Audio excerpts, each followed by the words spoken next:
Fin du fichier. Collé le 01 juin 2026, 13h30. Imaginez une belle fille nommée Alessia, forcée de s'occuper de sa grand-belle-mère paralysée. Mais au moment où le reste de la famille paraît, que la maison plonge dans le silence, la fragile dame se lève de son lit, révèle un secret de 400 millions d'euros. Il s'avère que sa paralysie n'était qu'un plan brillant pour piéger sa famille cupide. Vous êtes sur le point de témoigner comment Alessia et la grand-mère Isadora forment une alliance secrète pour exécuter leur vengeance. Cette histoire est pleine d'intrigues, de trahison et de la plus douce des rétributions. Si vous êtes prêt à chercher la justice aux côtés d'Alessia et de la grand-mère Isadora, commençons. Alessia se tenait au seuil de la chambre principale, ressentant le frisson persistant qui semblait toujours couvrir la vaste propriété de l'intérieur de l'État de San Polo. Une maison qui aurait dû être un foyer chaleureux et accueillant ressemblait davantage à un cimetière pour tout son bonheur. Elle regarda le lit en acajou king size où la grand-mère Isadora gisait, rigide et immobile. Pour Alessia, Isadora n'était connue que comme un fardeau, une nouvelle excuse pratique pour que sa belle-mère la rabaisse et l'humilie. La grand-mère Isadora semblait sans vie, la peau pâle, les yeux clos. C'était une figure fragile qui avait apparemment perdu toute sa force. Derrière Alessia, l'air vibrait pratiquement de l'aura de domination et de malice irradiant de Martha. Écoute-moi attentivement, Alessia. La voix de Martha était tranchante, perçant les oreilles d'Alessia et atteignant son intimité comme une aiguille injectant une commande toxique. Nous devons quitter la ville. Ce voyage d'affaires à Brasilia est extrêmement urgent et nous serons absents pendant une semaine entière. Nous n'avons pas le temps de nous occuper d'une vieille femme malade. Tu resteras ici et tu t'occuperas de ma mère. Assure-t-il que rien ne lui arrive, ou c'est toi qui en feras face aux conséquences. Le ton de Martha faisait paraître Alessia comme une employée engagée qui venait de signer un contrat de servitude, et non une belle fille dévouée depuis 5 ans. Alessia se retourna, essayant de cacher le tremblement de colère qui montait sous sa peau. Elle regarda Martha puis sur le côté, où Henrik, son beau-frère, se tenait avec ce sourire arrogant caractéristique qui lui donnait toujours la nausée. Mais Martha, pourquoi moi? Nous pourrions engager une infirmière particulière professionnelle ou un spécialiste des soins à domicile. Ce serait beaucoup plus sûr pour la grand-mère, répondit Alessia, essayant d'utiliser la logique et le bon sens. Mais elle savait que, face à Martha, le bon sens était interdit. Henrik laissa échapper un rire court, sec et condescendant. Le genre de rire qui donnait toujours à Alessia envie de lui donner une gifle. Les infirmières professionnelles coûtent cher. Alessia, tu es trop dépensière. De plus, tu es la belle fille. C'est ton devoir. Un devoir que tu dois accomplir de bon gré. Ne disais-tu pas toujours que tu aimais cette famille? Prouve-le. Henrik mit une emphase grotesque sur les mots aimait cette famille. Comme si la dévotion d'Alessia devait être prouvée par le sacrifice total et la souffrance, tandis qu'il passait ses journées oisifs à brûler son fonds fiduciaire. À côté d'Henrik se tenait Dante, le mari d'Alessia, figé comme une figure de cire fondue par les exigences de sa mère. Dante regarda Alessia, ses yeux remplis d'une culpabilité cachée, masquée par la résignation d'un fils excessivement obéissant. Alessia attendit. Elle attendit une défense, pour que le mot non traverse les lèvres de son mari. Un mot qui prouverait que Dante la voyait encore comme son épouse, sa partenaire, et non comme une servante de la famille. Mais ce mot ne vint jamais. Ma mère a raison, chérie. Ce n'est que pour une semaine. Pauvre grand-mère, elle a besoin du contact de la famille, dit Dante, la voix douce et chargée d'hésitation. Ces paroles ne furent pas une défense. Elles furent une reddition, une petite trahison de plus dans une longue série. Dans les yeux de Dante, Alessia vit une lâcheté écœurante. Une lâcheté qui lui fit réaliser exactement à quel point elle était seule dans ce mariage. La déception la submergea comme une pluie froide sur une terre sèche, la laissant épuisée. D'accord, soupira Alessia, se rendant d'une voix à peine plus haute qu'un murmure. Elle ne voulait plus discuter. Elle ne voulait pas dépenser son énergie à lutter contre un trio toxique qui ne voulait que la voir baisser la tête. Je m'occuperai de la grand-mère Isadora. Martha sourit avec une satisfaction cruelle. Bien. Et souviens-toi, tu ne dois pas sortir de cette maison. Nous t'appellerons tous les jours. Ne pense même pas à mettre les pieds hors de cette propriété où tu verras ce qui arrive. Martha mit l'accent sur les mots ce qui arrive comme si elle détenait le contrôle total sur le destin d'Alessia. Peu après, les préparatifs pour le départ de Martha et Henrik parurent incroyablement précipités et hautement suspects. Ils firent leurs valises en un temps record. Mais, avant de partir, ils effectuèrent une inspection minutieuse de la chambre d'Isadora. Ils vérifièrent chaque recoin comme s'ils ne laissaient pas derrière eux une parente malade, mais un coffre-fort rempli de diamants. Martha resta longtemps au bord du lit d'Isadora, observant le sommeil fin et paisible de la vieille dame. Ses yeux brillaient d'une avidité insatiable, comme si elle calculait mentalement les profits qu'elle était sur le point de récolter. Henrique alla jusqu'à toucher la jambe d'Isadora, comme s'il voulait confirmer que le membre était réellement paralysé et immobile. « Grand-mère semble si en paix », murmura Henrique, d'un ton trop doux pour quelqu'un d'aussi implacable que lui. « Oui, bientôt elle sera véritablement en paix », répondit Martha d'une voix basse et glaçante, complètement inconsciente qu'Alessia avait entendu chaque mot. Alessia frissonna. Un sombre pressentiment remonta le long de son échine. Quelque chose n'allait pas. Ce départ n'était pas un simple voyage d'affaires, ordinaire. Il y avait un secret énorme caché derrière la hâte et ses inspections, détaillées. Alessia se sentait comme une geôlière ou, pire, un témoin accidentel, d'une conspiration familiale sombre. Finalement, ils partirent. Martha, Henrique et Dante.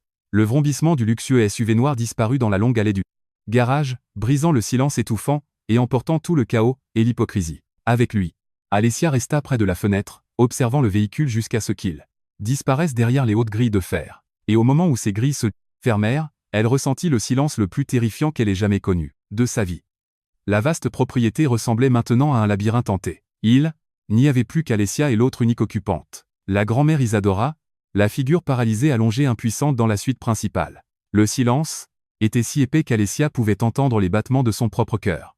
Elle prit une profonde inspiration, essayant de calmer ses nerfs. Une semaine, ce n'est qu'une semaine, s'assura-t-elle. Alessia commença ses devoirs. Elle alla dans la chambre d'Isadora, prépara une bassine d'eau tiède et fit une toilette à l'éponge à la vieille dame. Malgré la colère envers le traitement de Martha, Alessia ne pouvait pas maltraiter Isadora. Il restait des traces de chaleur et d'humanité accrochées à l'âme d'Alessia. Elle ne voyait pas Isadora comme un fardeau, mais comme une victime, tout comme elle. « Grand-mère, je vais changer votre eau maintenant », murmura doucement Alessia, déplaçant un plateau avec un verre d'eau. Elle s'approcha d'Isadora, qui gisait toujours rigide, les yeux bien fermés. Isadora semblait être dans un sommeil profond, bien que de légères rides sur son front trahissent une tension subtile. Alessia pensa en elle-même, comme le destin de grand-mère est misérable, passant ses dernières années impuissantes sous la surveillance d'enfants qui ne se souciaient que de son argent. Alessia revint avec un verre d'eau minérale fraîche.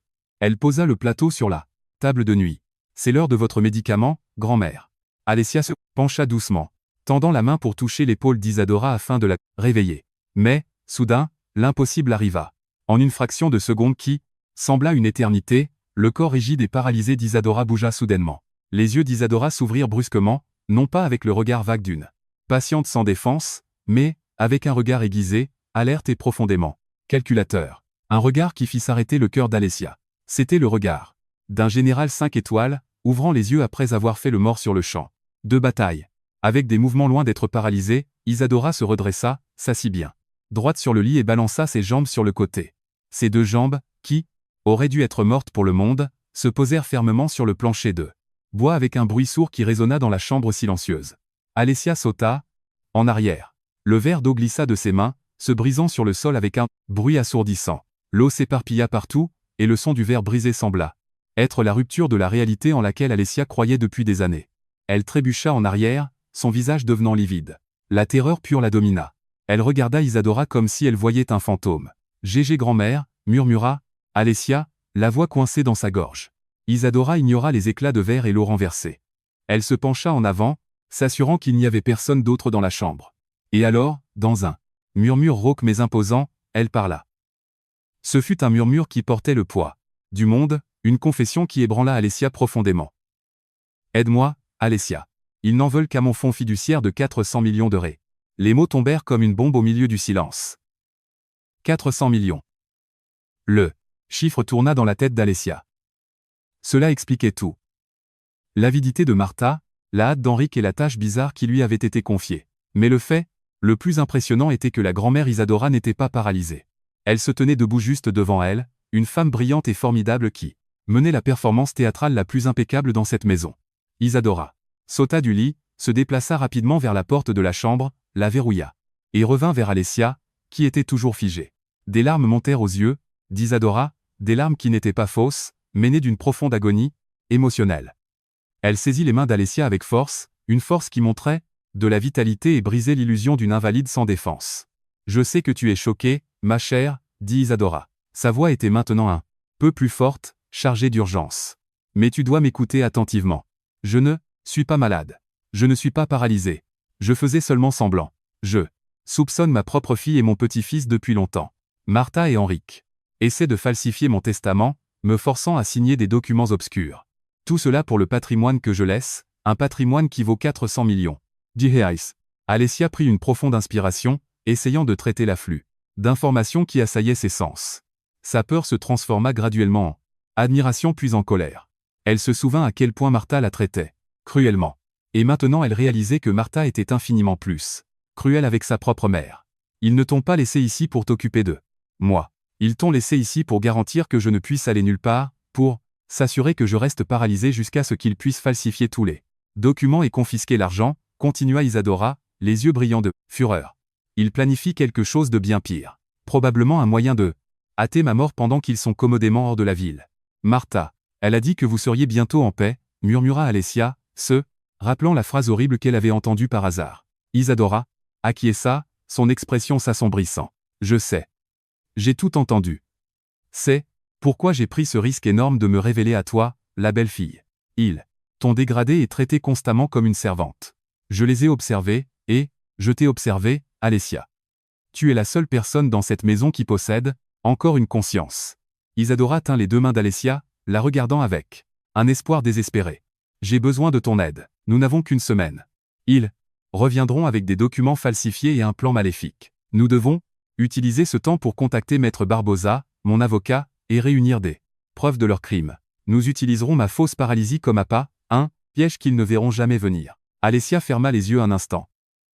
400 millions de réais, une somme étourdissante. D'un côté, elle était terrorisée. Affronter Martha et Henrik était comme lutter contre des démons affamés de pouvoir. D'un autre côté, un sentiment ardent de justice brûlait en elle, un désir ardent de venger tous les mauvais traitements qu'elle avait subis, et, surtout, de protéger la grand-mère, Isadora, qui venait de devenir sa plus grande alliée. Cette farce devait continuer, non pour tromper, mais pour acculer. Alessia, la belle-fille, prétendument sotte et soumise, était maintenant élevée au rang de partenaire secrète, la clé maîtresse dans ce jeu d'échecs à 400 millions. Elle regarda le verre brisé au sol, puis revint vers Isadora. Elle ne voyait plus une patiente, malade, mais une guerrière féroce prête pour la bataille. Elle devait choisir, rester une victime passive ou devenir la protagoniste de ce théâtre de vengeance. Alessia prit une profonde inspiration. Sa réponse était claire. Elle sentit le plancher de bois froid sous ses pieds nus, une sensation qui l'ancrait dans la nouvelle réalité dont elle venait de témoigner. Isadora resta droite, irradiant la force d'une reine, et non de l'invalide dont Alessia s'était occupée. Ne perdons pas de temps, Alessia, siffla Isadora. Sa voix était revenue à un mode calme et imposant, maintenant que son bref mouvement de panique était passé. Isadora s'accroupit un mouvement incroyablement agile pour une femme de son âge et commença à ramasser le verre brisé avec une serviette proche. C'était l'action de quelqu'un habitué à nettoyer les dégâts, même au milieu d'une confession qui ébranlait le monde. Nous devons nettoyer cela immédiatement. Ils ne peuvent rien soupçonner. Pas un cheveu ne doit dépasser. Ils pourraient revenir. Ou, au moins, ils ont laissé un espion surveiller la maison de l'extérieur. Alessia l'aida immédiatement. Ses genoux tremblaient, mais ses mains bougeaient. Avec dextérité. Le silence paralysant était maintenant rempli par la voix d'Isadora, tandis qu'elle détaillait tout avec une précision froide et choquante. Isadora n'avait pas seulement fait semblant d'être malade depuis quelques jours. Elle planifiait cette farce depuis presque un an. Depuis qu'elle avait trouvé des documents confidentiels dans le sac de marque de Martha, concernant des consultations pour falsification de signatures. Le patrimoine, de 400 millions de réais comprenait des immeubles commerciaux privés et des actions d'entreprise qu'elle avait construits à partir de rien des actifs, qu'elle maintenait délibérément cachés de ses descendants cupides. Elle savait qu'au moment où ils sentiraient l'odeur de l'argent, leur humanité disparaîtrait. J'ai fait semblant d'être paralysé et en phase terminale pour qu'ils sentent qu'ils avaient gagné, pour qu'ils croient que tout était déjà dans la paume de leurs mains, expliqua Isadora, les yeux reflétant une tristesse profonde. Ils travailleront inlassablement pour falsifier ce testament, dépenser de l'argent et tracer leurs crimes. Pendant ce temps, j'ai gagné du temps pour formuler une stratégie qu'ils n'anticiperaient jamais. J'avais besoin d'une personne à l'intérieur, quelqu'un qu'ils ne soupçonneraient jamais. Et toi, Alessia, tu étais le choix parfait parce qu'ils te voient déjà comme une servante inutile. Une pointe de douleur frappa la poitrine d'Alessia en entendant cette validation. Elle était considérée comme inutile, un pantin destiné seulement à suivre les ordres. Mais, ironiquement, ce statut d'inutile était maintenant son arme la plus forte. Alessia pensa à Dante, son mari. Où s'insérait-il dans ce jeu sale? Isadora sembla lire dans ses pensées. Dante. Isadora soupira, lourdement. C'est un lâche. Pas nécessairement cupide, juste un lâche. Il a une peur bleue de sa mère, peur de perdre le style de vie confortable qu'elle procure. Il sait que quelque chose ne va pas, mais il préfère fermer les yeux. Il ne connaît pas les détails exacts du patrimoine de 400 millions, mais il est complice de cette farce coercitive. J'ai cessé d'avoir de l'espoir en lui il y a longtemps, Alessia. Tu dois faire de même. Maintenant, notre objectif est de faire tomber Martha et Henrique et de sauver cet héritage pour la justice, pas pour la cruauté. Dès que le dernier éclat de verre fut jeté dans une poubelle cachée loin des regards, Isadora conduisit Alessia vers une lourde armoire ancienne en acajou. Martha avait toujours supposé qu'elle était verrouillée parce qu'elle contenait les vieux vêtements mangés par les mythes d'Isadora. À l'intérieur, pourtant, Isadora ne gardait pas de vêtements, mais un petit téléphone satellite crypté et un carnet de notes en cuir usé. C'est notre seule façon de communiquer avec le monde extérieur sans être détecté par la ligne fixe de la maison, que Martha a sûrement mise sur écoute, murmura Isadora. Et ce carnet contient tous mes mots de passe, compte bancaire et, le plus important, le numéro de contact de Maître Barbosa. Maître Barbosa. Le nom fut mentionné à nouveau. Il était la clé, le point tournant de cette intrigue. Isadora expliqua que Maître Barbosa était le seul avocat qui détenait le testament authentique, un testament qu'elle avait rédigé, il y a 10 ans, contenant une clause de déshéritement hautement spécifique pour toute personne prouvée coupable de fraude ou de tentative de détournement de ses actifs. La première tâche d'Alessia était d'appeler Maître Barbosa, immédiatement, car le temps pressait. Les mains tremblantes, Alessia composa le numéro inscrit dans le carnet. Chaque seconde semblait durer des heures. Chaque tonalité ressemblait à un marteau frappant un tambour de guerre. Finalement, la voix ferme et autoritaire d'un homme plus âgé répondit. Isadora prit le téléphone et la conversation fut rapide, codée et hautement secrète. Barbosa, c'est moi. La pièce a commencé. Je suis à la maison. Ils sont partis. Vous devez agir immédiatement. Nous n'avons qu'une semaine. J'ai besoin de l'APA. L'APA était un faux document qu'ils utiliseraient pour piéger Martha. Maître Barbosa, qui participait à la farce d'Isadora depuis le début, ne fut pas surpris. Il comprit instantanément et promit de préparer une fausse modification, de dernière minute du testament pour la présenter à Martha, un document qui ferait sentir à Martha qu'elle était au sommet du monde alors qu'en réalité, c'était un gibet légal. Isadora mit fin à l'appel. Elle semblait soulagée, mais épuisée. Maître Barbosa sera ici dans quelques jours. Pendant ce temps, nous devons trouver des preuves additionnelles. Ils doivent garder les lettres falsifiées ou les documents du plan maître quelque part dans cette maison, probablement dans la chambre de Martha. Juste au moment où Isadora et Alessia traçaient la stratégie pour fouiller la suite de Martha, le téléphone fixe dans le grand hall sonna soudainement. Le son brisa le silence de la maison énorme avec une tonalité stridente et alarmante, comme une alarme prévenant d'un danger imminent. Le cœur d'Alessia bondit. La panique la domina. Qui appellerait si tôt? Vite, Alessia. Je retourne au lit, ordonna Isadora. En un éclair d'agilité extraordinaire, Isadora revint au mode paralysé. Ses jambes devinrent rigides, son corps s'allongea immobile, ses yeux se fermèrent. La transformation fut si impeccable, si rapide, qu'Alessia douta presque de ce qu'elle venait de voir quelques instants plus tôt. Alessia courut vers le hall, essayant de paraître calme, et répondit au téléphone. « Allô » demanda-t-elle, forçant sa voix à paraître monotone et totalement épuisée, s'insérant dans le rôle d'une femme usée par les soins d'une patiente malade. « Alessia, c'est Martha. Pourquoi as-tu mis si longtemps à répondre? Que fais-tu exactement ?» La voix de Martha explosa au récepteur, dégoulinante de suspicion et de domination. Alessia prit une profonde inspiration et commença sa performance. « Je suis désolé, Martha. Je viens de nettoyer grand-mère. Elle est très lourde. Je suis épuisé de là. Léwa, arrête d'exagérer. Comment va ma mère? Est-ce qu'elle est toujours pareille? Demanda Martha. Derrière le mot pareil, Alessia pouvait entendre les vraies questions. Est-elle toujours paralysée? Est-elle encore en fille? Grand-mère est exactement comme d'habitude, Martha, répondit Alessia, gardant un ton contenu et résigné, le ton exact que Martha attendait de sa belle-fille. Faible, elle est juste allongée là. Elle ne veut pas manger beaucoup. Je suis inquiète. Inquiète? Il n'y a pas besoin de réagir exagérément. Fais juste ton travail. Correctement. Henrique et moi venons d'atterrir à Brasilia et nous devons rencontrer nos investisseurs immédiatement. Écoute-moi très attentivement, Alessia. Nous ne sommes pas totalement absents. Nous avons engagé quelqu'un pour garder un œil sur la propriété. Alors, n'essaie même pas de jouer avec le feu. N'essaie pas de sortir de la maison et ne laisse aucun étranger entrer. Compris? La phrase « Nous avons engagé quelqu'un pour garder un œil sur la propriété » frappa les oreilles d'Alessia comme un coup physique. C'était un avertissement, sévère au milieu d'une panique très réelle. Martha n'avait pas laissé Isadora seulement pour mourir. Elle avait laissé un espion pour garantir que la paralysie d'Isadora reste ininterrompue et pour s'assurer qu'Alessia ne s'enfuit pas. Alessia serra le téléphone avec force. Une sueur froide humidifia sa paume. Compris, Martha. Je n'irai nulle part.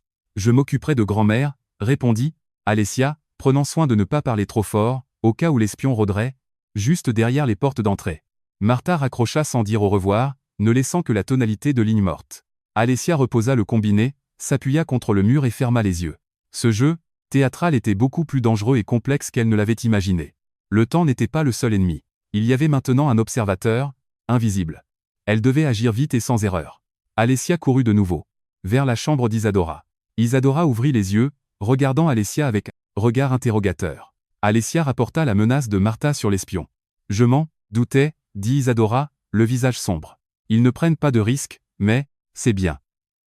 Cela signifie qu'ils sont incroyablement confiants que le plan fonctionnera et que je décéderai bientôt. Maintenant, nous devons être plus malignes. Pas de promenade décontractée dans la maison. Nous devons profiter du moment où l'espion baisse sa garde. Leurs heures de sommeil seront nos heures de travail. Nous commencerons à chercher les documents de Martha cette nuit. Dans sa suite, nous avons besoin de preuves concrètes pour Maître Barbosa.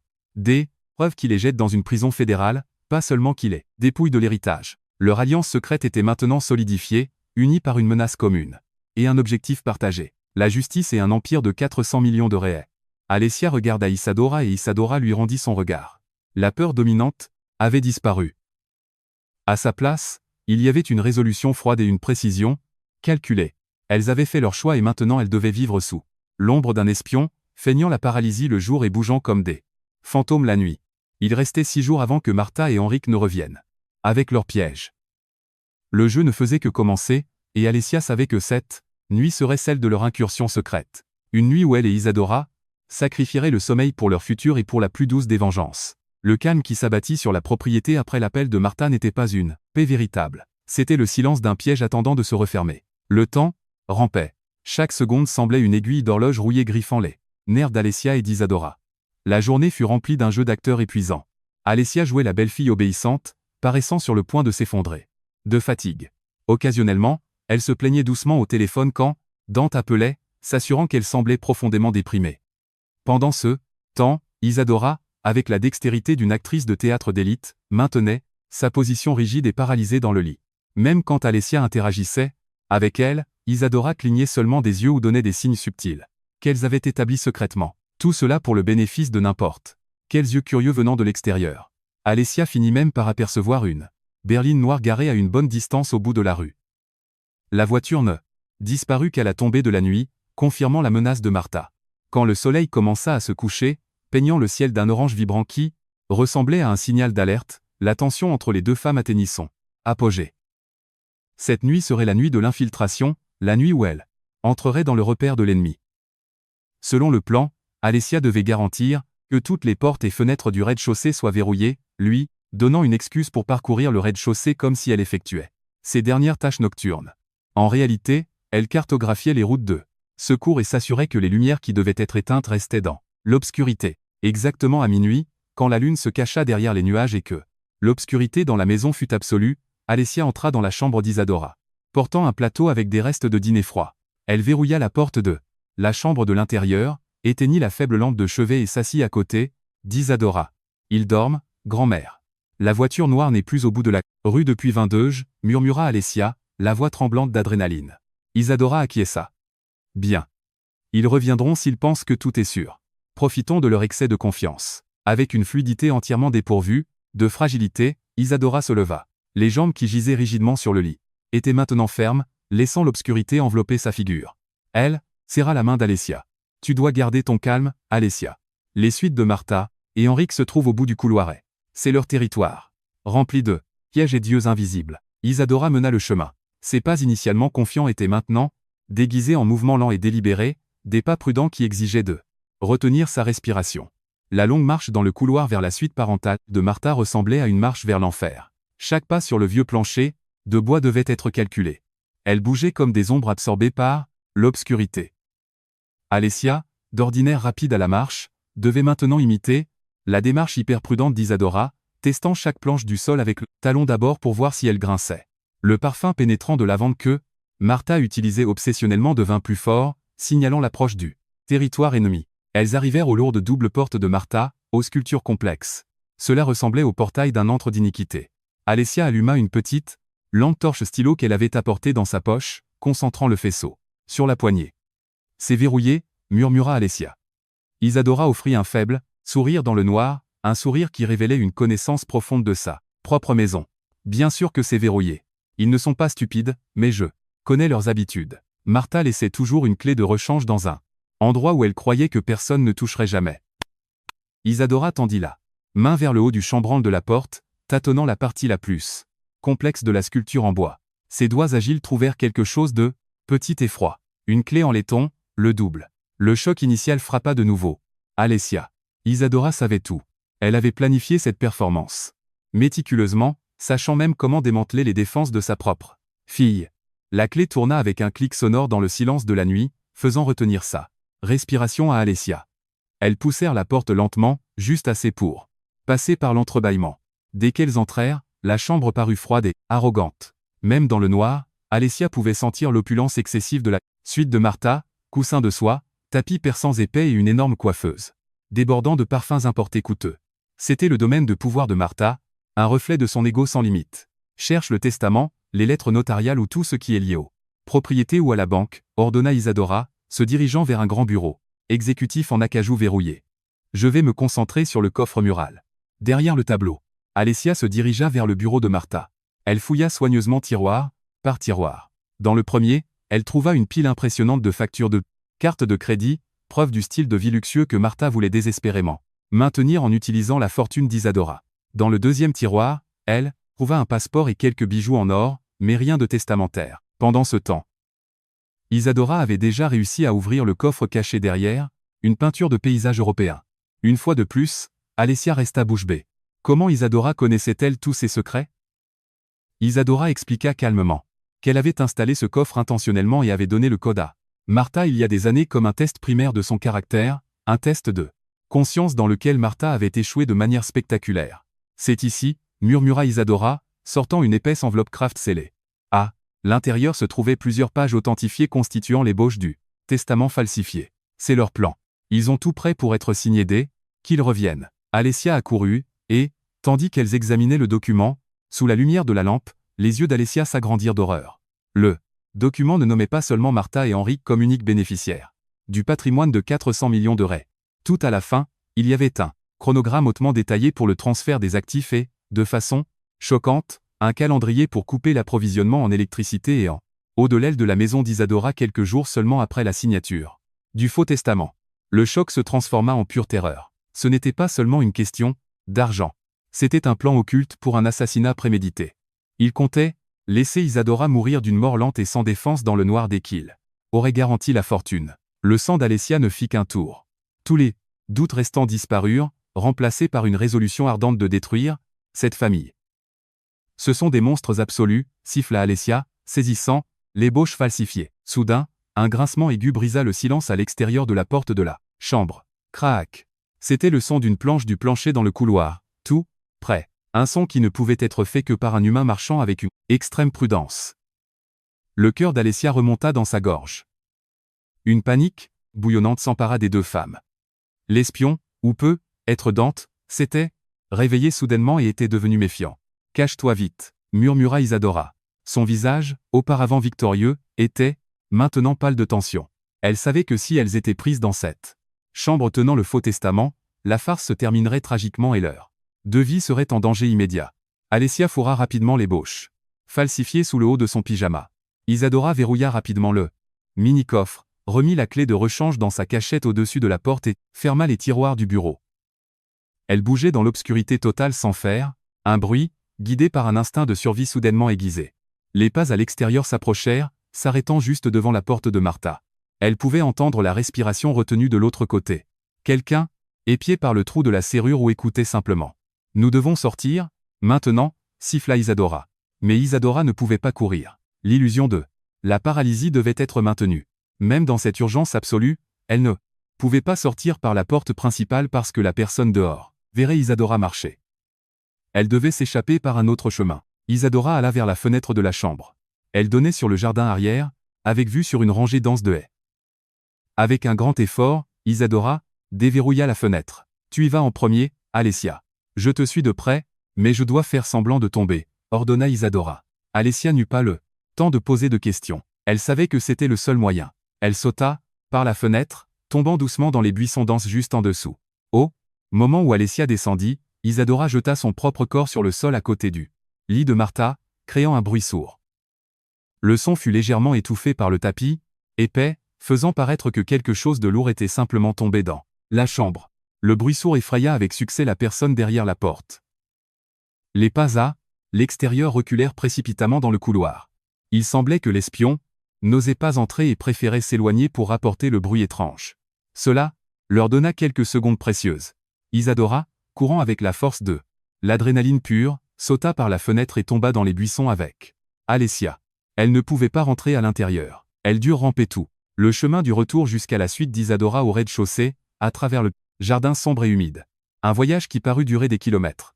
Cette nuit-là, elles échappèrent de peu à une découverte fatale.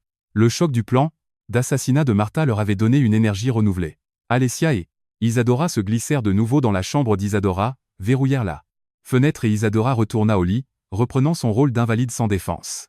Son visage était maintenant pâle et transpirant, non pas par jeu d'acteur, mais par pure fatigue physique. Alessia sortit l'ébauche falsifiée de sa chemise. La preuve était entre leurs mains. Elles avaient réussi, mais elles savaient qu'elles devaient passer à la vitesse supérieure. Martha serait certainement méfiante à cause du bruit sourd et appellerait probablement Dante ou Henrik, déclenchant une nouvelle vague de panique. Elles devaient préparer une contre-attaque massive avant que Martha et Henrik ne reviennent avec leur piège. Avec cette preuve, Maître Barbosa pourrait initier ses manœuvres légales, transformant le piège de Martha en un nœud coulant pour son propre coup. Un frisson parcourut l'échine d'Alessia. Mais cette fois, c'était le froid plaisir d'une victoire qui ne faisait que commencer. Le lendemain matin, l'air n'apportait aucune fraîcheur, mais l'odeur épaisse de l'attention. Après la fuite nocturne presque fatale, Alessia et Isadora savaient que la situation était passée d'une simple pièce de théâtre à une guerre totale. La preuve, le testament falsifié et le calendrier odieux pour couper les nécessités de base d'Isadora étaient bien cachés. Mais le bruit qu'elle avait fait la nuit précédente avait certainement déclenché les alarmes de l'ennemi et, bien sûr, l'alarme sonna. Exactement à 7 du matin, le téléphone fixe sonna de manière stridente, brisant le fragile silence matinal. Alessia, qui avait dormi moins de 2 heures, courut répondre. Son cœur battait la chamade. Elle savait exactement qui était à l'autre bout. « Alessia, c'était quoi tout ce vacarme hier soir? Tu as entendu quelque chose tomber dans ma chambre? Réponds-moi sincèrement. » La voix de Martha explosa au téléphone. Son ton contenait un mélange dangereux de colère et de suspicion. La vitesse à laquelle Martha avait appelé confirmait qu'elle avait reçu un rapport de l'espion invisible, un espion qui n'avait probablement entendu que le choc étrange et s'était enfui effrayé sans oser envahir la chambre. Alessia joua son rôle. Elle fit paraître sa voix faible, désespérée et comme si elle avait pleuré pendant des heures. « Martha, je ne sais pas. Je crois que je me suis endormie. Mais grand-mère. J'ai entendu grand-mère tousser si violemment. Hier soir que tout le lit tremblait. J'ai dû me lever et tout nettoyer. » Alessia laissa délibérément la phrase en suspens, permettant à l'imagination de Martha de remplir les blancs avec le pire scénario possible. « Tousser? Le lit tremblait ?» répéta Martha, sa voix s'adoucissant légèrement, mais c'était un ton d'excitation voilée, et non de préoccupation réelle. « D'accord, n'exagère pas. Surveille-la de près. Souviens-toi, ne laisse personne savoir que tu t'occupes d'elle. Et ne quitte pas son côté une seule seconde.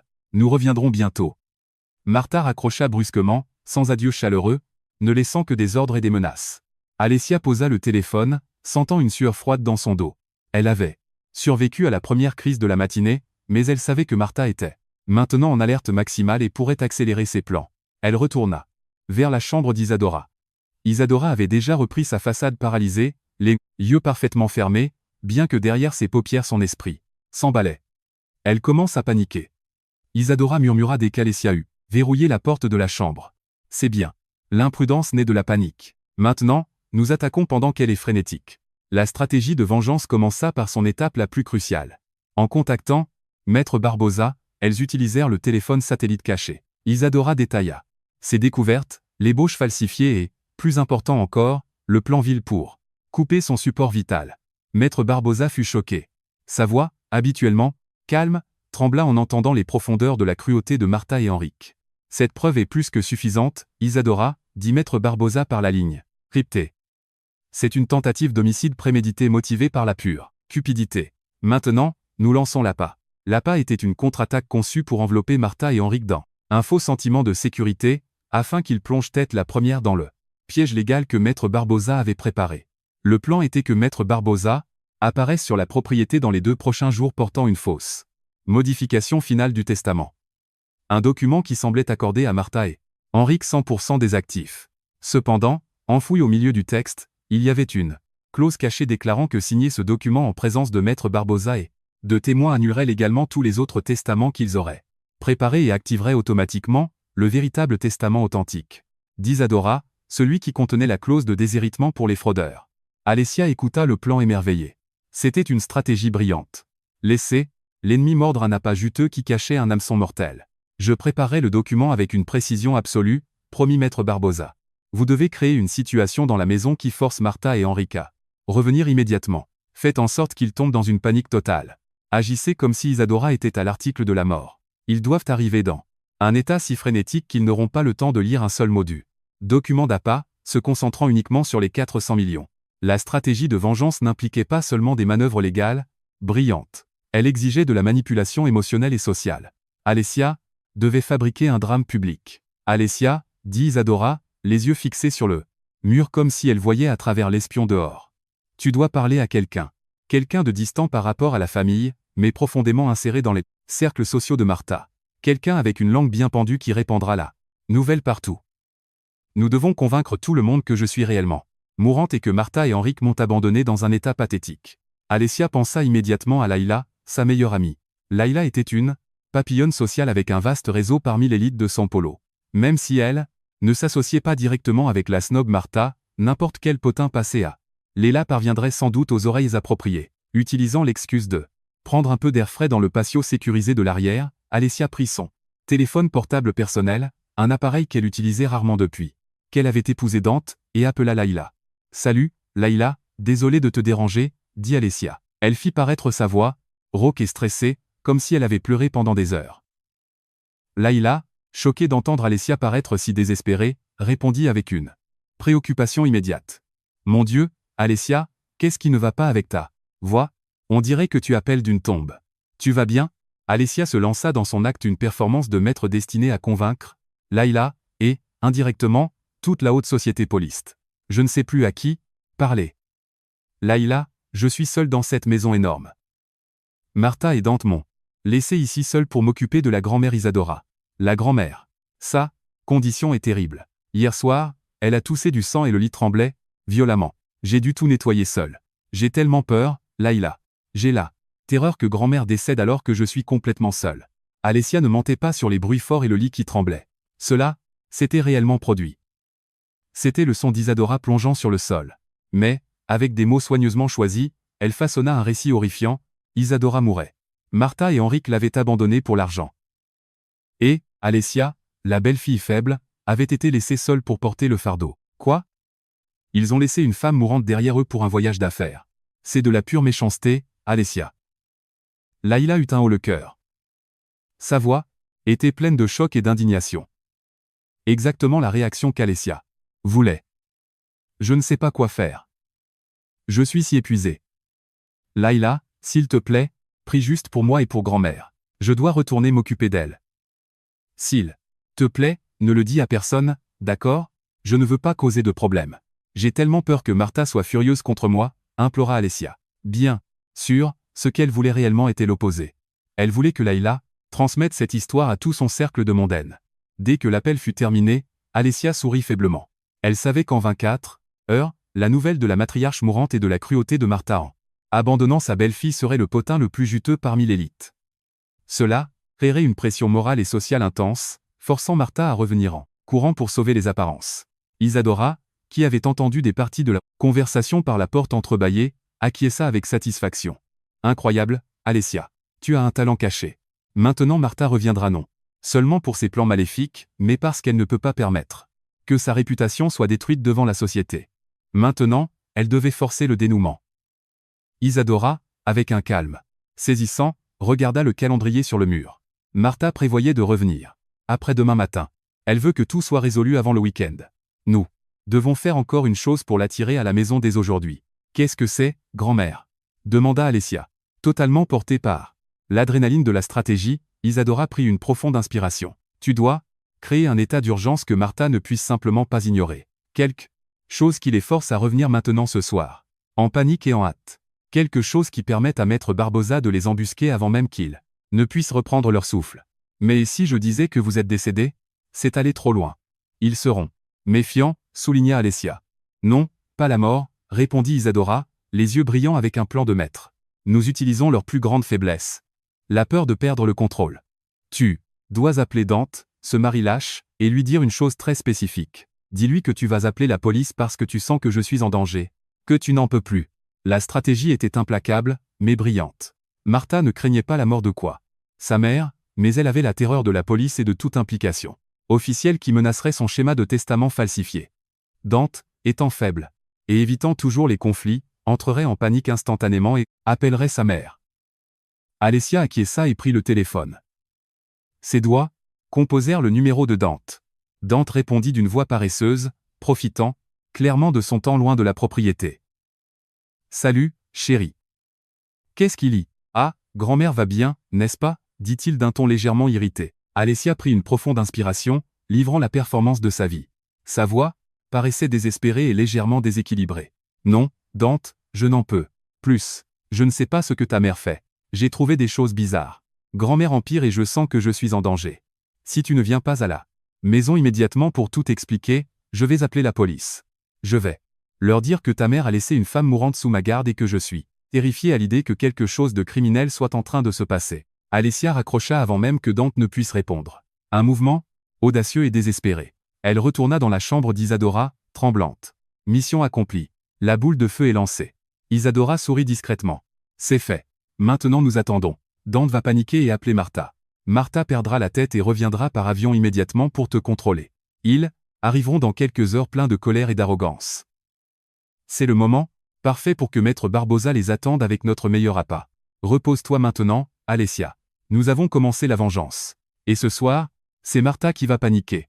Alessia regarda Isadora, se sentant épuisée, mais immensément fière. S'était transformée d'une belle fille opprimée en une alliée astucieuse et stratégique. Le plan de vengeance était en place. La scène était prête pour l'arrivée dramatique et paniquée de Martha et Henrique. L'horloge semblait tourner à l'envers au lieu d'avancer. Après l'appel désespéré d'Alessia à Dante, la vaste propriété fut recouverte d'un silence beaucoup plus terrifiant qu'auparavant.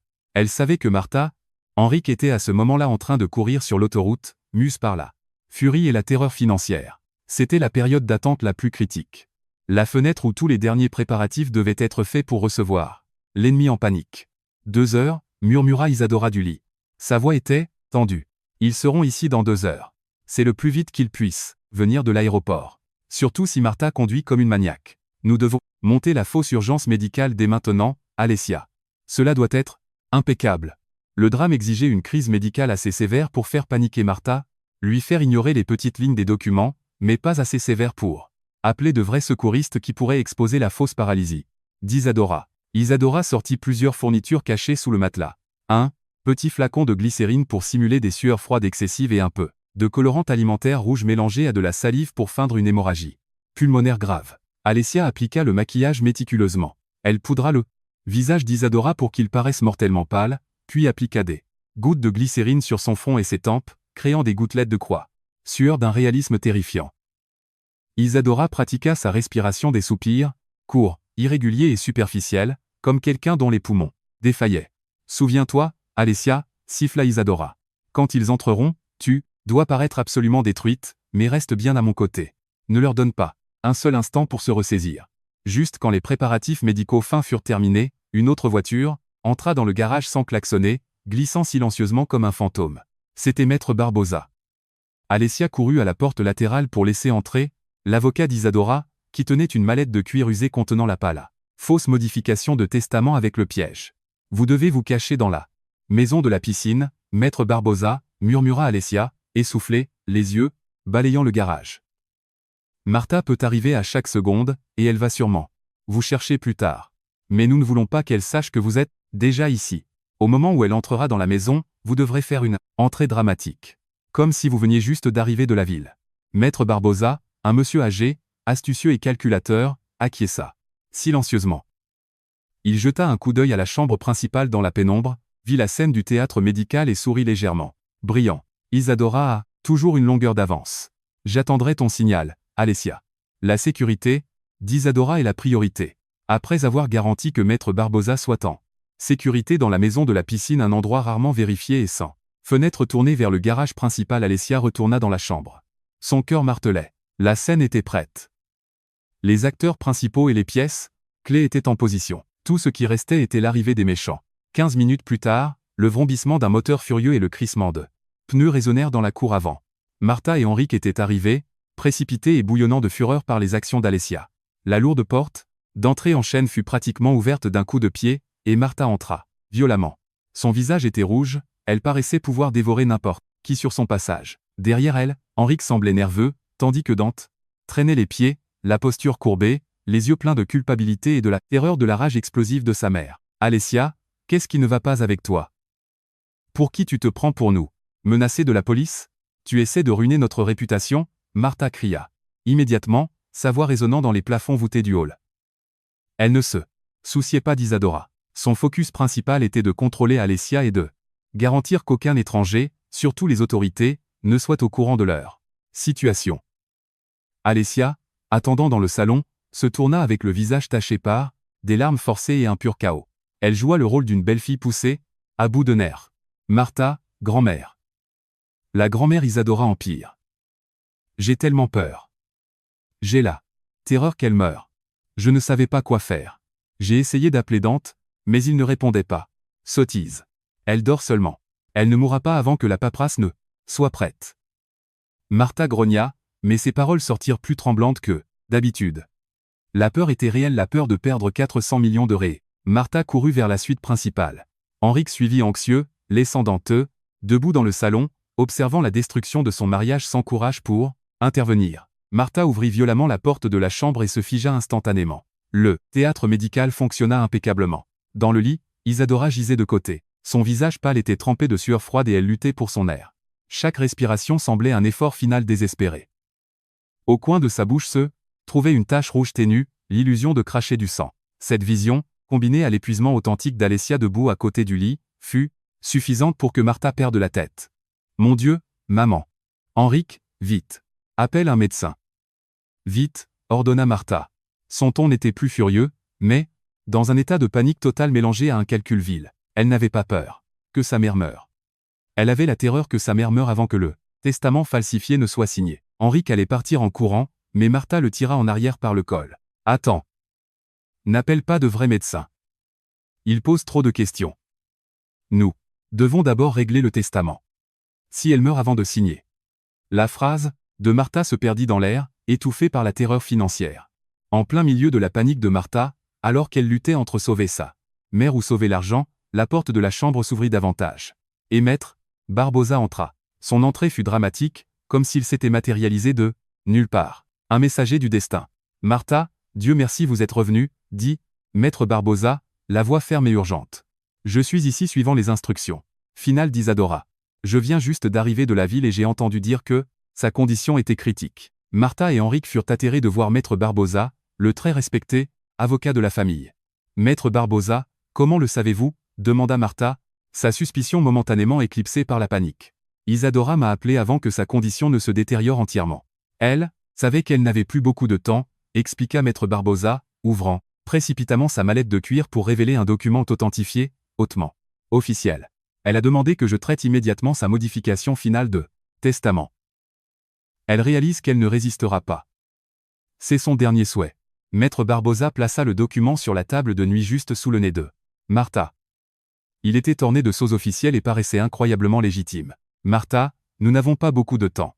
Isadora est trop faible pour tenir. » Un stylo, affirma Maître Barbosa, les yeux fixés sur Isadora, qui continuait à haleter lourdement. Dans ces circonstances, Isadora vous a accordé, en tant que fille aînée, plein pouvoir de procuration pour signer et témoigner de ce document en son nom pour accélérer le processus, garantissant que ses souhaits finaux soient accomplis. Martha lut rapidement le titre sur la première page. Cela ressemblait à un transfert immédiat d'actifs pour elle et Henrik. Ses yeux brillèrent d'une cupidité aveuglante.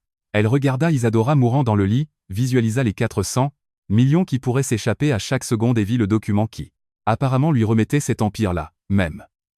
Dans le chaos de la fausse crise médicale d'Isadora et dans la peur de perdre l'argent, Martha ne lut pas les petites lignes enterrées au milieu du document. Elle se concentra seulement sur la victoire assise juste devant elle. « D'accord, donnez-moi ça » grogna Martha, arrachant le stylo d'un Henrik, abasourdi. Les mains tremblantes, Martha signa précipitamment le document, d'un pas. Elle n'avait aucune idée qu'elle venait de signer une confession légale, annulant tous les testaments falsifiés qu'elle avait préparés et activant automatiquement la clause de déshéritement dans le testament réel d'Isadora. Henrik, également aveuglé par l'avidité, griffonna précipitamment sa signature comme témoin. Dante, encore figé à la porte, observa sa mère et son frère signer les papiers, un acte qu'il pensait être en train d'accomplir, le souhait de mort de sa grand-mère, et non de sceller une conspiration criminelle. Le piège s'était refermé. Maître Barbosa sourit faiblement, un sourire victorieux que seul lui et Alessia comprenaient. Il rangea le document soigneusement. « Merci, Martha. Les souhaits finaux d'Isadora ont été légalement assurés. Maintenant elle peut se reposer. » Sentant qu'elle venait de conquérir un empire de 400 millions, Martha retourna immédiatement son focus vers Alessia. Elle marcha vers elle, les yeux pleins de venin. « Maintenant c'est ton tour, Alessia. Tu vas regretter de nous avoir menacés de la police. Tu vas payer cher pour tout ça, et tu sortiras de cette maison sans un seul centime. » Au moment où ma mère en aura fini, Martha mit l'accent sur le mot fini avec un ton froid et cruel, complètement inconsciente que sa propre farce était terminée, et que le vrai spectacle était sur le point de commencer. La chambre principale était maintenant imprégnée d'un triomphe toxique. Martha restait droite à côté du lit, les yeux brillants d'une euphorie débridée. Elle y venait de signer un document qu'elle croyait garantir le patrimoine de 400 millions, et elle se sentait absolument imbattable. Le soulagement que le terrible drame médical d'Isadora soit terminé, et que la richesse ait été assurée, fit perdre à Martha toute retenue. Pendant ce temps, Henrik souriait avec dédain, se frottant les mains, l'esprit déjà fantasmant sur ses nouveaux luxes. « Tu as vu ça, Alessia » dédaigna Martha, sa voix revenant à sa domination, froide, mais maintenant chargée d'une arrogance infinie. Elle s'approcha d'Alessia, qui restait toujours là avec un regard fin de désespoir. « Tu es véritablement inutile. Tu ne sers qu'à nettoyer une femme paralysée et à pleurer. Maintenant que c'est fini, tu dois déguerpir de ma maison. Dante demandera le divorce immédiatement. Une femme comme toi n'appartient pas à une famille riche. Tu as payé tes dettes et ta servitude. Maintenant il est temps que tu t'en ailles. » La menace fit mal, mais Alessia l'absorba, continuant son rôle passif. Elle baissa simplement la tête, paraissant terrassée par la menace d'expulsion et de divorce. Henri crie. « Ouais, exactement. Pauvre de toi, Alessia. Tu as eu tout. Le sale boulot, et nous on a toutes les récompenses. Toi tu gardes les larmes et nous on garde les 400 millions. » Au milieu de la vanité présomptueuse de Martha et Henrik, Dante, qui était resté figé à la porte tout ce temps, paraissait de plus en plus pathétique. Il observait sa mère menacer sa femme du divorce, observait son frère rire de la misère d'Alessia, et restait entièrement silencieux. Un pantin sans âme, construit sur la passivité et la peur. Le doute commença à surgir sur le visage de Dante, mais il était trop terrorisé pour s'opposer à la tyrannie de sa mère. « Martha, je crois que mes affaires ici sont terminées, » dit Maître Barbosa. Calmement, sa voix perçant l'atmosphère arrogante. Il rangea sa mallette de cuir, mais garda les yeux fixés sur Martha, un regard maintenant plein d'un jugement lourd. « J'espère que vous respecterez les souhaits finaux d'Isadora. »« Bien sûr que je les respecterai, Maître Barbosa, » dédaigna Martha. Son souhait final était qu'Henrik et moi soyons pourris de riches. « Maintenant, pourriez-vous vous retirer, s'il vous plaît ? Je veux que cette chambre soit désinfectée et jeter tout ce qui n'est plus nécessaire ici. » Sa phrase « tout ce qui n'est plus nécessaire » se référait clairement à Alessia et à Isadora, qu'elle supposait être à quelques instants de la mort. Tandis que Martha se retournait, prête à savourer sa victoire et à planifier ses célébrations, un petit mouvement sur le lit la fit s'arrêter. Ce fut un changement très subtil, mais pour Alessia, ce fut le signal définitif. Isadora ouvrit les yeux. Son regard aiguisé rencontra celui d'Alessia, une confirmation silencieuse. Alors la chose la plus impossible arriva. La grand-mère paralysée, Isadora, qui était restée allongée rigide, bougea soudainement. Elle ne fit pas que tousser ou se tordre. Lentement, avec une force abdominale surprenante, Isadora leva son bras droit, saisit l'édredon lourd qui couvrait ses jambes et le jeta sur le côté. Alors, avec une posture parfaite et le dos droit, Isadora s'assit sur le lit. Ses jambes balancèrent au bord, prêtes à toucher le sol. Les visages de Martha, Henrik et Dante se figèrent instantanément. Leurs expressions changèrent de l'euphorie au pur choc.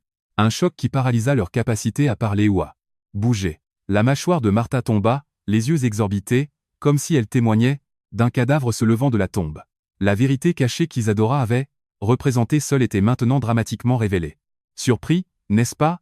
La voix d'Isadora ne paraissait plus faible et rauque, mais puissante, claire et froide comme la glace, irradiant l'autorité d'une femme qui n'avait jamais perdu véritablement son pouvoir.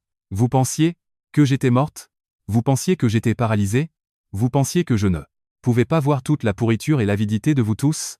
Martha fut la première à retrouver sa voix, bien qu'elle soit sortie comme un cri aigu plein d'incrédulité. C'est impossible. Tu es devenue folle, maman. Ça doit être son œuvre. Alessia, tu as dû lui injecter quelque chose. Tu as rendu ma mère folle. Martha pointa Alessia, essayant désespérément de détourner la faute. Henrik, encore sous le choc, tenta de soutenir sa mère. Ouais, maman, ça doit être elle. Elle essaie de ruiner notre héritage. Appelle la police, maman. Grand-mère a été empoisonnée. Isadora laissa échapper un rire sec et ironique, un rire qui brisa les derniers restes de l'arrogance de Martha. Je ne suis pas folle, Martha. Je suis simplement beaucoup plus intelligente que tu ne l'as jamais pensé. Cette farce de la paralysie était un test. Un test dans lequel tu as échoué de manière spectaculaire, dépassant de loin mes pires attentes. Isadora glissa hors du lit. Ses pieds frappèrent le sol fermement et elle marcha lentement vers Martha. Chaque pas qu'Isadora faisait était un coup psychologique pour sa fille. Tu pensais que je ne savais pas que tu essayais de falsifier mon testament? Tu pensais que je ne savais pas que tu avais laissé ma précieuse belle-fille ici, seule juste pour garantir que je ne puisse pas m'échapper? Tu as même engagé un espion pour me surveiller? Isadora regarda férocement Martha, qui tremblait, maintenant visiblement. Tu m'as laissé ici pour que je meure lentement. Ce n'était pas seulement de l'avidité, Martha. C'était une intention assassine.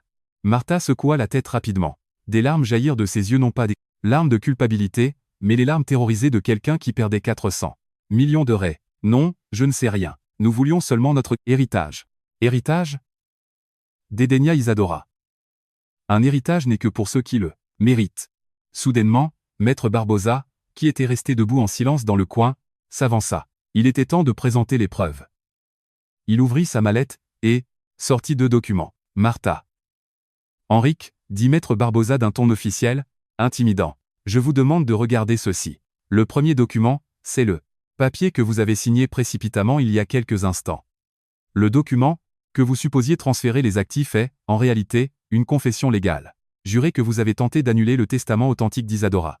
Alors, Maître Barbosa plaça le deuxième document sur la table, un beaucoup plus horrifiant.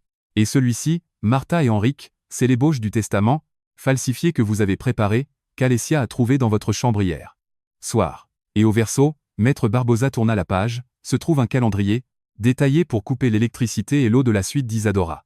Un plan que vous avez tracé pour garantir qu'Isadora décède seule dans le noir juste après avoir signé le document falsifié. Les visages de Martha et Henrik perdirent toute couleur, devenant d'un gris maladif. Ils ne pouvaient pas nier. Ils savaient qu'ils étaient les seuls deux qui possédaient ce vil plan maître. La preuve et leur confession cachée les attaquaient maintenant de plein fouet. Leur plan d'assassinat occulte était exposé au grand jour. Dante, qui était resté dans un silence absolu, sursauta, soudainement. Il vit le calendrier de coupure des services, entendit les mots « assassinat prémédité », regarda sa mère, Martha, dont le visage était maintenant trempé de sueur terrorisée. Dante réalisa enfin le véritable horreur qu'il avait évité. « Maman. Ce n'est pas vrai, n'est-ce pas? Maman, explique ça. C'est quoi ça? Pourquoi tu voulais tuer grand-mère » cria Dante, sa voix flanchant un héros. Arrivant beaucoup trop tard, seulement capable de montrer du courage après, sa mère ait été prise en flagrant délit. Martha ne pouvait que secouer la tête, totalement sans voix, prise entre la terreur de la loi fédérale et l'humiliation fatale. Henrik s'effondra sur le sol. Toute son arrogance s'évapora, remplacée par une panique larmoyante. Alessia regarda Dante. Son mari lâche paraissait maintenant comme un enfant, blessé. Dans les yeux de Dante, Alessia vit une douleur authentique et des remords pour avoir choisi la passivité. Alessia savait que Dante ne faisait pas partie de la conspiration d'assassinat, mais son inaction avait Donnez à Martha la liberté d'être si perverse. Isadora se tourna vers Maître Barbosa. Maître Barbosa, annoncez-leur qui détient les droits sur le patrimoine de 400 millions. Maître Barbosa soupira. Selon le testament authentique que j'ai maintenu en sécurité. Martha et Henrique, comme vous avez commis une fraude, une falsification, et avez démontré une intention malicieuse et menaçante pour la vie d'Isadora, tous vos droits à l'héritage sont automatiquement et définitivement révoqués. De plus, Isadora, qui s'est rétablie totalement et a prouvé votre intention criminelle, détient le droit de redistribuer ses actifs et de poursuivre des accusations criminelles contre vous deux. La victoire que Martha avait ressentie il y a seulement 5 minutes avait été écrasée en 1 million de morceaux. Les 400 millions avaient disparu, révoqués, non par la mort, mais par l'échec colossal de sa propre farce. Martha, la reine du drame, venait d'être brutalement et violemment détrônée. Mais Isadora savait que vaincre Martha et Henrique dans la chambre n'était pas suffisant. Pour s'assurer qu'ils ne se relèvent jamais, pour oblitérer la source même de leur arrogance, leur position sociale, la révélation devait se produire sur une scène beaucoup plus grande. Simplement révoquer l'héritage n'était pas suffisant. Alessia, dit Isadora. Elle était maintenant vêtue de sa meilleure robe de soie, assise bien droite sur le canapé du salon, comme si elle n'avait jamais passé un jour sans défense. Sa figure irradiait un pouvoir véritable. Ils vivent par le prestige et par la fausse position sociale. Nous devons détruire cette fondation. Nous allons organiser une célébration. La célébration qu'elle voulait dire n'était pas seulement pour marquer sa récupération. C'était le piège social ultime. Alessia, agissant maintenant comme le bras droit d'Isadora, exécuta les ordres immédiatement en 24 heures. Des invitations furent expédiées rapidement via des appels et des groupes de messages exclusifs, annonçant un bal de guérison miraculeuse pour la grand-mère Isadora, à se tenir sur la propriété cette même nuit. Isadora utilisa son vaste réseau de contacts, garantissant que toute la famille élargie, des partenaires d'affaires importants et même les mondaines qui avaient entendu le potin de Leila assiste. Les invitations paraissaient abruptes, dramatiques et intensément intrigantes, garantissant une forte fréquentation mue par une pure curiosité morbide. Martha et Henrique, malgré le fait de savoir que leur héritage était parti et que leur crime avait été découvert, furent forcés d'assister. Ils n'avaient pas le choix. S'ils étaient absents du bal de récupération miraculeuse de leur propre mère, grand-mère, cela validerait chaque rumeur sordide qui circulait. Déjà, ils entrèrent dans la grande salle de fête la tête haute, une exhibition de fausse arrogance, essayant désespérément de maintenir l'illusion qu'ils étaient des héritiers dévoués. Tu es très courageuse pour faire une scène pareille, maman, siffla Martha vers Isadora, les yeux lançant des menaces au milieu des invités qui arrivaient. Tu as pris notre argent. Ne détruis pas notre réputation. Tu vas le regretter si tu fais ça. Réputation, répondit Isadora avec un sourire glacial. Ta réputation a été détruite au moment où tu as signé mon assassinat. Martha, tu es venue à ma fête. Maintenant profite du spectacle. Alessia, portant une robe simple mais profondément élégante, se tenait à côté d'Isadora, recevant les félicitations des invités choqués qui ne pouvaient pas croire qu'Isadora était debout. Les invités murmuraient entre eux, confirmant les rumeurs qu'ils avaient entendues et lançant des regards inquisiteurs vers Martha et Henrique. Dante était loin, dans un coin, détruit, essayant de se distancier tant de sa mère que d'Alessia, hanté par la honte et la culpabilité. Juste au moment où le bourdonnement atteignit son pic, Isadora prit le micro et se positionna sur le grand escalier, une position qui lui conférait une autorité absolue. Tous les murmures cessèrent, tous les yeux se fixèrent sur elle. Bienvenue, mesdames et messieurs. La voix d'Isadora résonna haute et claire, dépourvue de toute faiblesse. Vous êtes tous venus ici pour célébrer ma récupération miraculeuse, mais je dois vous corriger. Cette nuit n'est pas une célébration de guérison, mais une révélation de la vérité. Les visages de Martha et Henrique perdirent leur couleur quand ils réalisèrent qu'ils avaient marché directement dans le piège public final d'Isadora. Isadora continua. Tout le monde sait que j'ai été alité pendant presque 1 an. Toute la société croyait que j'étais paralysé et sans défense. C'était une performance théâtrale. Je n'ai jamais été paralysé. J'ai seulement faim pour tester la cupidité de ma propre famille. Un soupir collectif résonna dans la salle. Des cris de choc et des murmures hystériques remplirent l'espace. Isadora leva la main, exigeant le silence. J'ai mis en scène cette pièce parce que ma fille Martha et mon petit-fils Henrique tramaient pour détourner mon patrimoine de 400 millions de ré. Ils pensaient que j'allais mourir. Ils ont laissé ma belle-fille dévouée Alessia, seule pour s'occuper de moi non par devoir, mais pour garantir que je ne puisse pas m'échapper. Isadora lança un regard pénétrant vers Martha, qui tremblait maintenant incontrôlablement. Ils ne voulaient pas seulement mon argent. Ils ont préparé un plan odieux.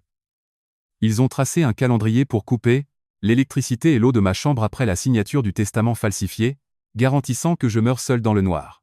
Isadora fit signe à l'équipe audiovisuelle qu'elle avait engagée. Soudainement, un énorme écran de projection descendit derrière elle. Affiché pour que tous voient, se trouvait l'ébauche du testament falsifié qu'Alessia avait trouvé, suivi immédiatement par le calendrier terrifiant de coupure des services. Une preuve visuelle irréfutable présentée à toute la haute société poliste. La salle de fête plongea dans un silence atoni et horrifié. Le silence fut brisé par des cris paniqués et furieux des invités qui se sentaient entièrement dégoûtés. Regardez-les. Ce sont la fille et le petit-fils que vous admiriez.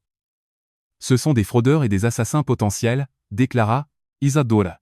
Martha ne put plus se retenir. Sa réputation, construite au long de décennies, fut incinérée en secondes. Elle cria hystériquement, essayant de s'avancer vers le micro, mais fut rapidement interceptée par les agents de sécurité, particuliers qu'Isadora avait positionnés. Non, vous êtes trompé. Elle est folle. La vieille est démente. Alessia a planifié tout ça. Elle a rendu ma mère folle, criait Martha, pointant incontrôlablement Alessia. Mais personne ne l'a cru.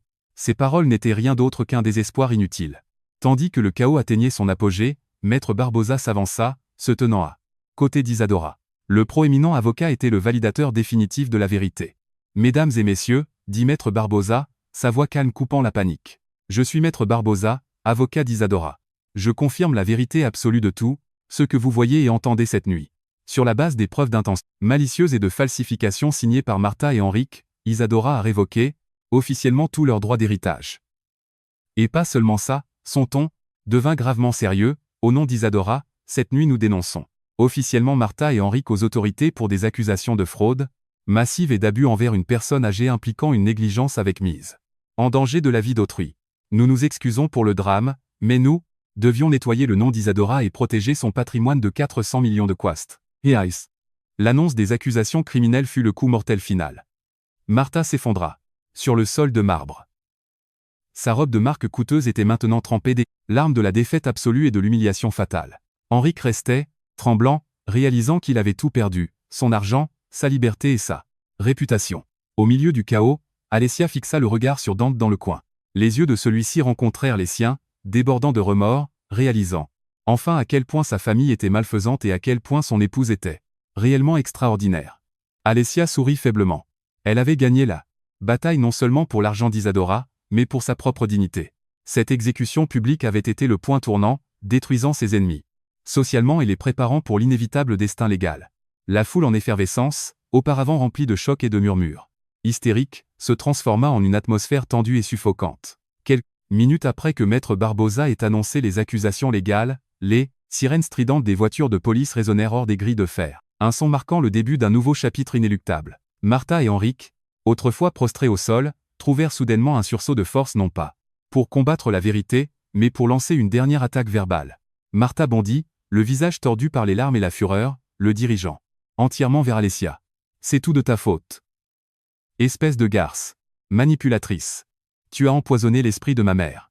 Tu voulais toute la richesse pour toi. Attends un peu, Alessia. Je vais sortir de là et je vais te détruire. Je vais te faire regretter le jour où tu es née. Criait Martha, la voix chargée de vengeance.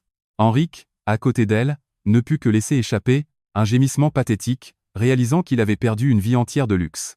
Pour un moment de cupidité.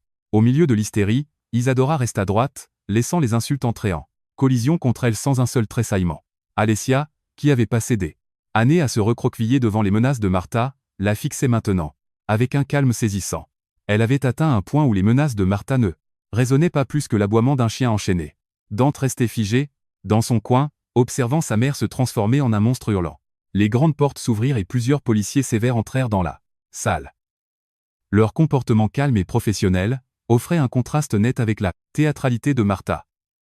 Maître Barbosa bougea immédiatement, saluant les officiers, et leur remettant des instructions d'un ton officiel dépourvu d'émotion. « Officier, je suis Maître Barbosa, avocat d'Isadora. Ces deux individus, Martha et Henrique, sont accusés de fraude massive impliquant la falsification d'un testament de 400 millions d'euros, ainsi que d'abus envers une personne âgée et de mise en danger de la vie d'autrui impliquant un plan pour couper les services de base dans les appartements d'Isadora, expliqua Maître Barbosa, remettant les deux documents clés, l'ébauche falsifiée qu'Alessia avait trouvée et le document d'appât que Martha avait signé, l'alliant légalement à un piège de confession. Tandis que Maître Barbosa expliquait les preuves, Martha tentait d'interrompre, tentait de nier, tentait de les soudoyer, mais sa voix fut ignorée. Elle n'était plus devant une belle fille faible. Elle était devant la muraille froide et indéniable de la loi. Henrique, voyant sa mère être écartée, cria, hystériquement. Il courut vers Isadora, tombant à genoux et implorant, miséricorde, suppliant pour qu'elle retire les plaintes. « Grand-mère, s'il vous plaît, ne faites pas ça. Je promets que je vais changer. Je vais m'occuper de vous. Je vous en supplie, grand-mère. Ayez pitié de nous. N'envoyez pas maman en prison, sanglotait Henrique. Mais Isadora se contentait de le fixer inexpressive. Tu n'es pas en train d'implorer pour moi, Henrique. Tu implores pour les 400 millions. C'est trop tard. Tu as choisi ton chemin, répondit Isadora, la voix comme de la glace. Les accusations étaient officielles. Les officiers lurent calmement leurs droits constitutionnels. Et alors vint les arrestations.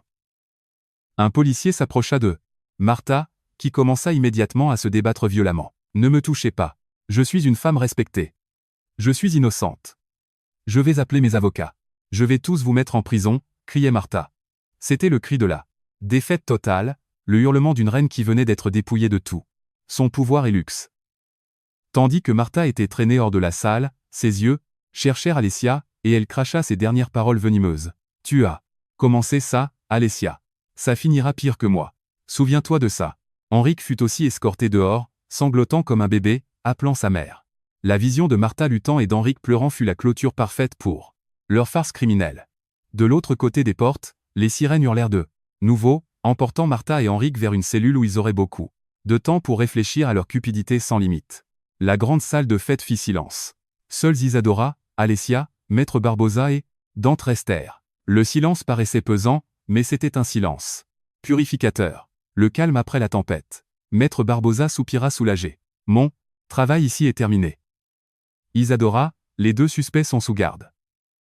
Vous êtes maintenant la propriétaire légale incontestable de tout le patrimoine de 400 millions de raies. Je m'occuperai des processus légaux subséquents et garantirai qu'ils reçoivent les peines maximales pour leur vil plan. Dès que Maître Barbosa partit, il ne resta qu'Alessia et Dante dans la pièce. Isadora s'assit sur le canapé les observant. Dante, qui avait été passif et lâche pendant tout ce temps, bougea enfin. Il trébucha instablement vers Alessia, tombant à genoux devant elle, baissant profondément la tête. Alessia, chérie, pardonne-moi, murmura Dante, la voix brisée par des sanglots contenus. Je suis si honteux. Je sais que je suis un lâche. Je sais que je ne t'ai pas défendu. Je ne savais pas que ma mère serait si méchante, mais j'ai laissé tout cela arriver. Je t'ai laissé souffrir. J'ai laissé grand-mère courir un danger. Je suis un mari raté. La confession de Dante était authentique. Alessia pouvait le sentir. Dante n'avait pas été l'auteur principal, mais sa défaillance à agir avait permis au mal de prospérer. Alessia regarda son mari. Le visage qui avait l'habitude de refléter l'arrogance de sa mère était maintenant totalement brisé. Isadora prit la parole, la voix douce mais autoritaire. Alessia, tu as fait tes preuves. Les 400 millions sont en sécurité. Le destin de Dante est entièrement entre tes mains. Il est ton mari, mais il a échoué à te protéger. Tu as tout le droit de le quitter. Alessia prit une profonde inspiration. Elle avait trouvé justice. Elle avait gagné la guerre contre sa belle famille. Mais maintenant elle devait prendre une décision sur son futur avec Dante. Elle s'agenouilla et toucha l'épaule de Dante. Lève-toi, Dante, dit Alessia, la voix non plus faible, mais pleine de force. Je ne peux pas pardonner tout ce que tu as fait et laisser faire du jour au lendemain. Tu as laissé ta mère nous détruire. Je ne sais pas si un jour nous pourrons redevenir comme les choses étaient.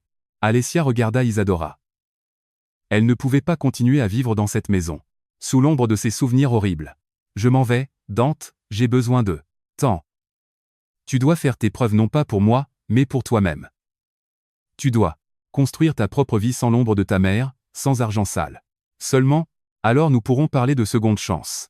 Alessia prit une décision ferme. Elle ne divorça pas de Dante sur le champ, mais lui donna la punition la plus lourde. La séparation, un test par le feu et l'exigence de changement.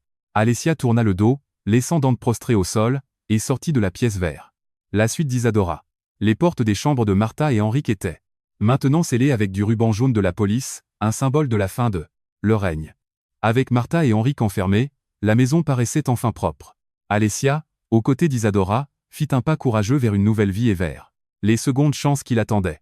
Le lendemain matin des arrestations de Martha et Henrik, la vaste propriété paraissait différente. L'air qui était autrefois étouffant et oppressif paraissait maintenant propre et léger. C'était comme si le venin toxique de la haine et de l'avidité avait été aspiré. Pourtant, Alessia savait qu'elle ne pouvait pas rester là. Les murs de cette demeure gardaient trop de souvenirs de souffrance et d'oppression.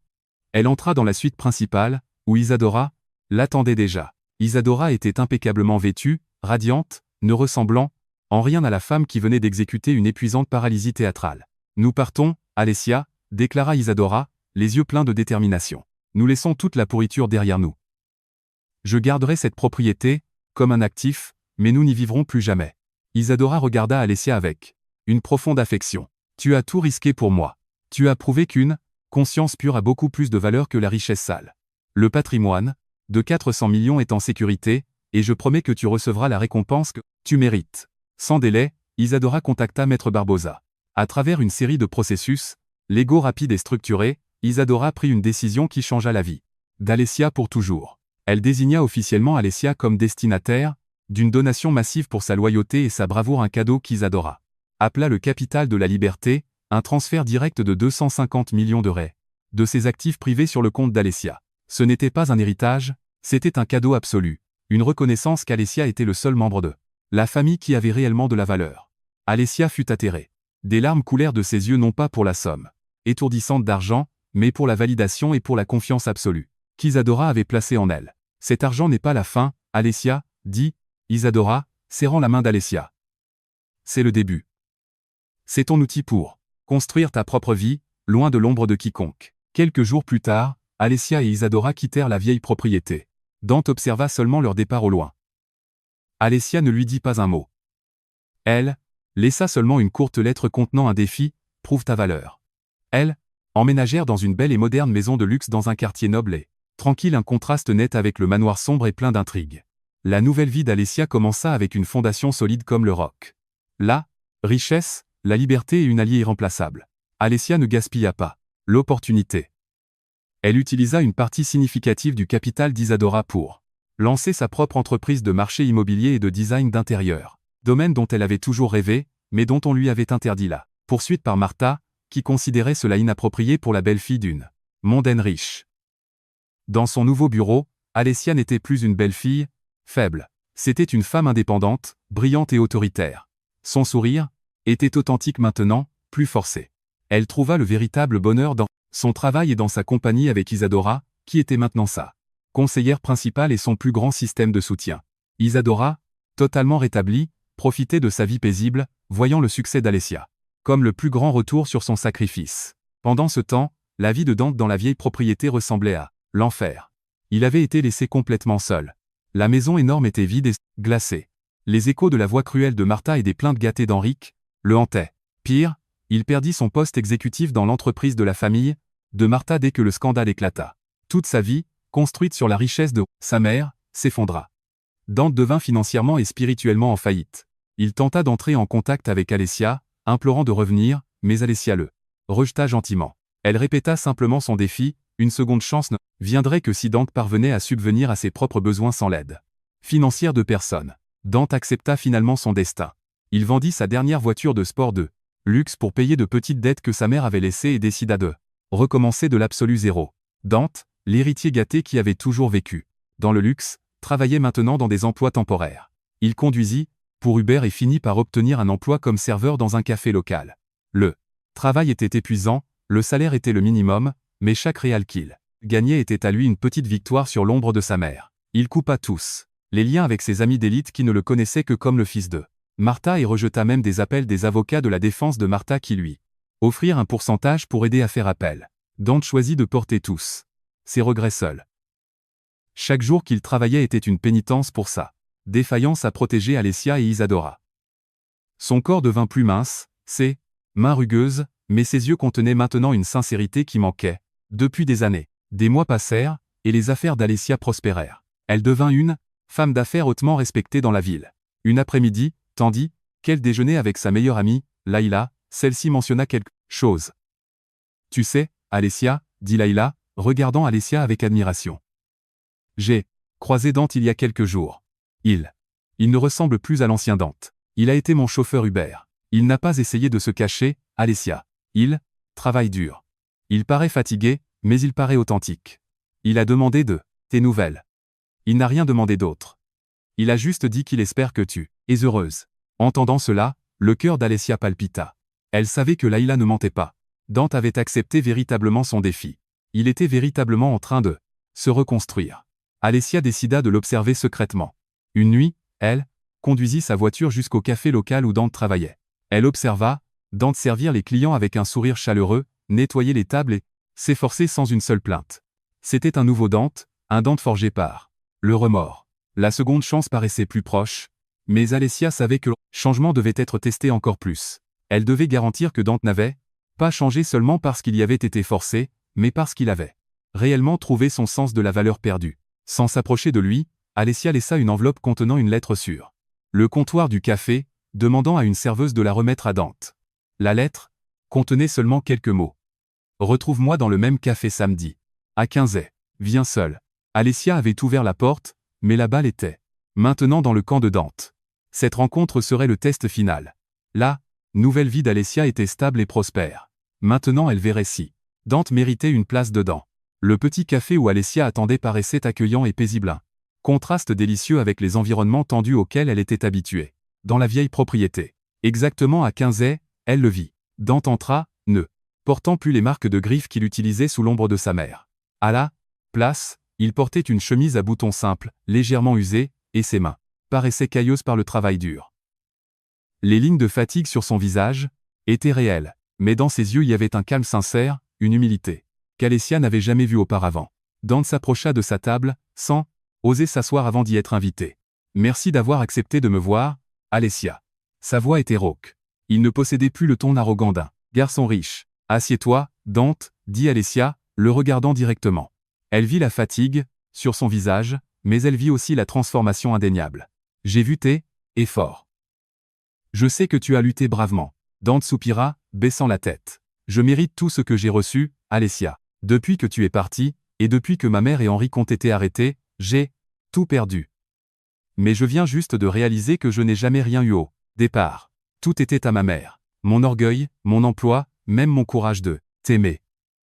Tout appartenait à elle. » Des larmes jaillirent des yeux de Dante. « Je ne suis pas en train de t'implorer de revenir à cause de l'argent. T'implore de revenir parce que j'ai réalisé que tu es la seule chose précieuse que j'ai laissé s'échapper à cause de ma lâcheté. Je suis désolé, Alessia.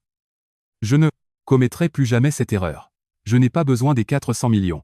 J'ai seulement besoin de cette nouvelle version de moi-même et de la chance de prouver que je peux être le mari que tu mérites. » Ces paroles dites par un Dante qui maintenant se maintenait debout sans le bouclier de la richesse frappèrent le cœur d'Alessia. C'était une confession véritable. La seconde chance n'était plus une question d'argent, c'était une question de caractère. Alessia savait que le test était fini. L'ancien Dante était mort. Et assis en face d'elle se trouvait un nouvel homme avec qui elle pouvait construire une vie. « Tu as réussi, Dante, » murmura Alessia, un sourire authentique fleurissant sur ses lèvres. « Tu as fait tes preuves. Nous recommencerons de zéro. Mais souviens-toi, pas des restes de l'ancienne richesse de ta famille. Nous recommencerons du travail dur et du respect mutuel. » Ils s'embrassèrent, un baiser plein de remords, de rédemption et de la promesse d'un futur meilleur. Alessia n'est pas revenue vers l'ancien Dante. Elle a accepté le nouveau Dante, trempé par l'adversité. Maintenant, le destin des antagonistes devait être résolu. Quelques semaines plus tard, Maître Barbosa alla voir Alessia et Isadora dans le nouveau bureau d'Alessia. L'avocat apporta le verdict final du jugement. La sentence a été prononcée, déclara Maître Barbosa sèchement. Martha et Henri ont été reconnus coupables de fraude massive, de falsification de documents et de négligence envers une personne âgée avec mise en danger de la vie d'autrui. Ils ont reçu des peines significatives de prison ferme. Tous les actifs restants qu'ils possédaient sont en train d'être confisqués pour payer la restitution et les honoraires d'avocats massifs. Quand ils sortiront enfin, ils n'auront absolument rien, même plus de réputation. Isadora acquiesça, ses yeux reflétant une justice froide, plutôt que de la joie. Ils ont reçu exactement ce qu'ils méritaient. Ils portent une couronne. Différente maintenant, une couronne de souffrance et de regret à vie. Les 400 millions sont en sécurité. Utilise-les avec sagesse, Alessia. Avec les affaires légales conclues, Isadora prit une décision finale, consolidant la position d'Alessia. Elle nomma Alessia officiellement non seulement comme donatrice, mais comme la principale partenaire gestionnaire du patrimoine restant de 150 millions de raies. Isadora croyait que seule Alessia possédait l'intégrité et l'intelligence pour gérer cette richesse. Alessia, la belle-fille autrefois, considérée comme inutile, était maintenant l'héritière principale légitime, prouvant que la sincérité surpasse la lignée du sang. Un nouveau final pour Alessia et Dante commença sur la bonne fondation. Dante ne revint pas seulement comme mari, mais comme un véritable partenaire. Il utilisa sa nouvelle éthique de travail manuel pour aider à administrer l'entreprise immobilière d'Alessia. Dante apprit l'humilité et Alessia apprit le pouvoir du pardon. Ils décidèrent de ne vivre dans aucun manoir colossal. Alessia vendit la vieille propriété pleine de mauvais souvenirs. Avec l'empire qu'Isadora et Alessia contrôlaient maintenant, ils auraient pu acheter un palais, mais ils choisirent une maison moderne modeste, pourtant chaleureusement conçue. Ils construisirent leur mariage sur une nouvelle fondation, respect mutuel, honnêteté et totale indépendance financière vice de l'argent toxique. La grand-mère Isadora emménagea avec eux. Elle trouva le véritable bonheur en voyant son gendre, maintenant authentique, et sa belle-fille, maintenant incroyablement prospère, vivre en paix. Elle retrouva sa santé, et trouva une tranquillité inestimable. Des années plus tard, Alessia devint l'une des magnats de l'immobilier les plus respectés de l'État. Son histoire devint une légende, une femme forcée de s'occuper d'une grand-mère paralysée seulement pour trouver une alliée, exposer une conspiration de 400 millions de raies et bannir ses abuseurs cruels. Martha et Henrique devint un conte d'avertissement derrière les barreaux. Le regret était le seul actif qu'il leur restait. Ils réalisèrent trop tard que la femme qu'ils appelaient l'Alessia pauvre et stupide était la véritable maîtresse de tout ce qu'ils avaient toujours désiré. D'un autre côté, Alessia, qui auparavant n'avait la permission de porter qu'une couronne de souffrance, restait maintenant droite. Elle n'avait pas seulement gagné 400 millions de raies. Elle avait gagné son intégrité, son amour et sa liberté. Elle portait une couronne différente maintenant, une couronne de succès construite sur la sincérité et le courage. Et, plus important encore, elle prouva que la vérité, même si elle doit être révélée à travers une dramatique paralysie théâtrale, régnera toujours en maître à la fin. La morale de l'histoire, Alessia, qui fut considérée comme faible et inutile, atteignit finalement la véritable richesse et le bonheur grâce à sa sincérité inébranlable. Pendant ce temps, Martha et Henrique perdirent tout, une fortune de 400 millions et leur liberté, à cause de la cupidité et de l'intention malicieuse. Cette histoire nous enseigne qu'être une personne bonne et lutter bravement pour la vérité, même quand c'est initialement agonisant et difficile, mènera toujours à la victoire finale et à la paix authentique.